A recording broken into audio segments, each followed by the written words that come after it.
Hello viewers, welcome back to my channel online classes. आज हम करेंगे 8th क्लास का अध्याय 3, हमें संसद क्यों चाहिए। तो जैसा कि हम जानते हैं कि हमारा देश भारत 15 अगस्त 1947 को आज़ाद हुआ और उसके बाद हमारा देश एक लोकतांत्रिक देश बन गया। लोकतांत्रिक देश होने का क्या मतलब है कि यहाँ सरकार लोगों द्वारा चुनी जाने लगी, जिसमें देश के सभी नागरिकों को वोट देने का अधिकार है। कौन से नागरिकों को?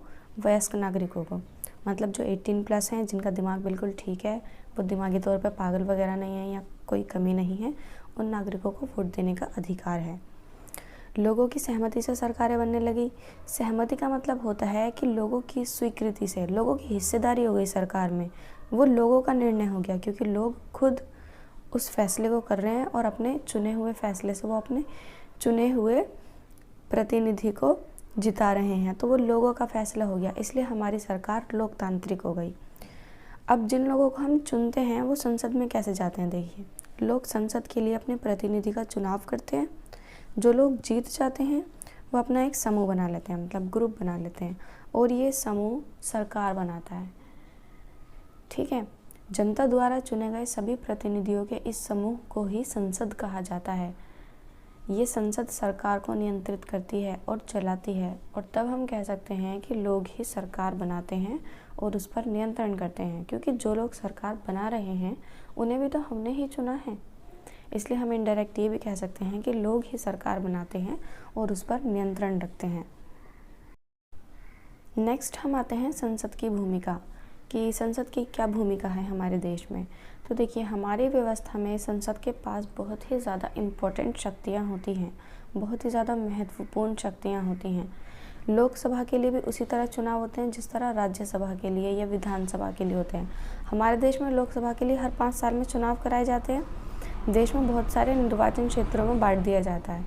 निर्वाचन क्षेत्रों में बांटने का मतलब ये है, जैसे कि हमारे देश में 29 राज्य हैं, तो जब हम मैप में देखते हैं तो वहाँ पे बहुत सारी लाइंस खींची हुई होती हैं कि ये दिल्ली है, ये यूपी है, ये एमपी है, बट वो लाइंस एक्चुअल में थोड़ी होती हैं, वो हमें समझाने के लिए ही तो होती हैं कि ये एरिया ऐसा है, ये एरिया ऐसा है। वैसे ही जब चुनाव के लिए देश को निर्वाचन क्षेत्रों में बांट दिया जाता है, तो वो एक्चुअल में वैसे नहीं बांटा जाता कि दीवारें लगाई जाती हैं, ठीक है, बस एक नाम रख दिया जाता है कि ये क्षेत्र है, यहाँ से ये उम्मीदवार खड़ा होगा। तो देश को 543 निर्वाचन क्षेत्रों में बांटा जाता है, मतलब 543 लोग संसद बनने के लिए खड़े होते हैं।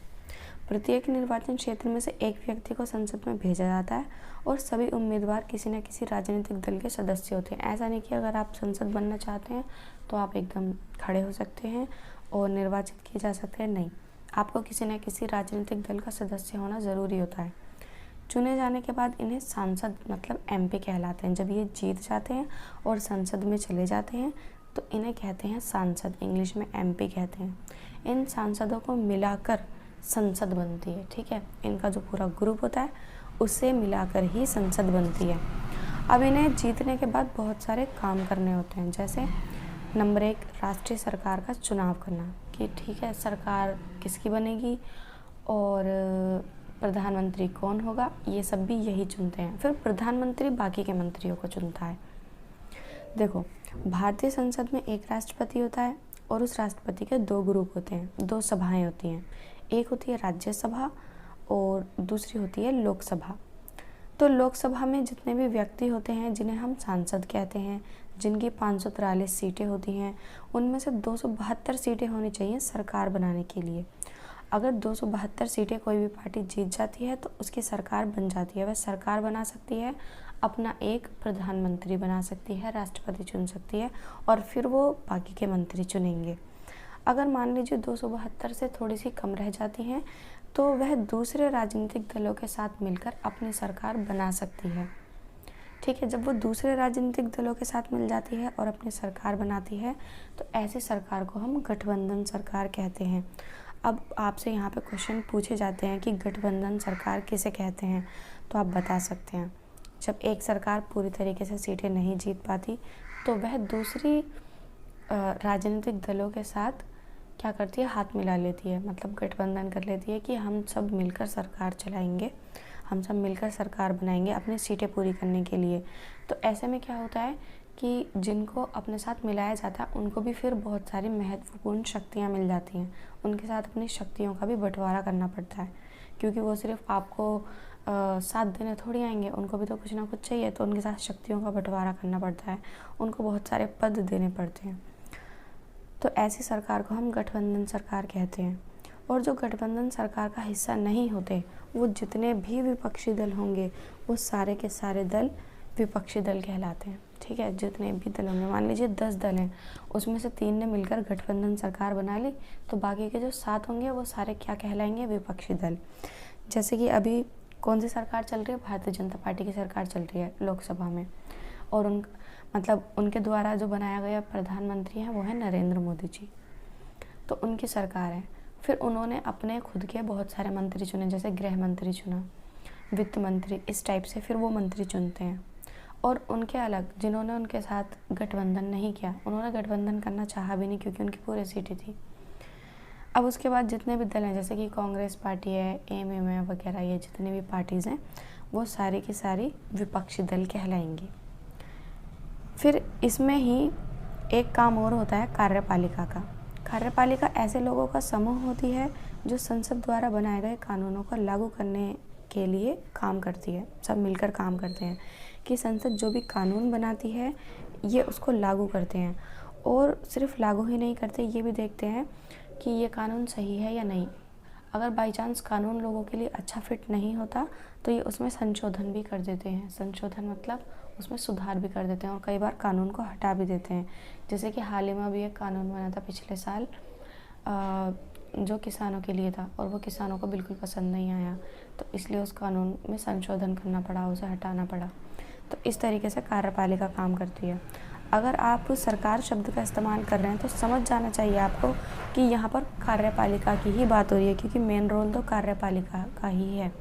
ठीक है, फिर मैंने बताया कि जो भी ग्रुप जीतता है, जो संसद में बैठता है, जितने भी सांसद होते हैं वो सारे मिलकर अपना एक मुखिया चुनते हैं। मुखिया मतलब प्रधानमंत्री।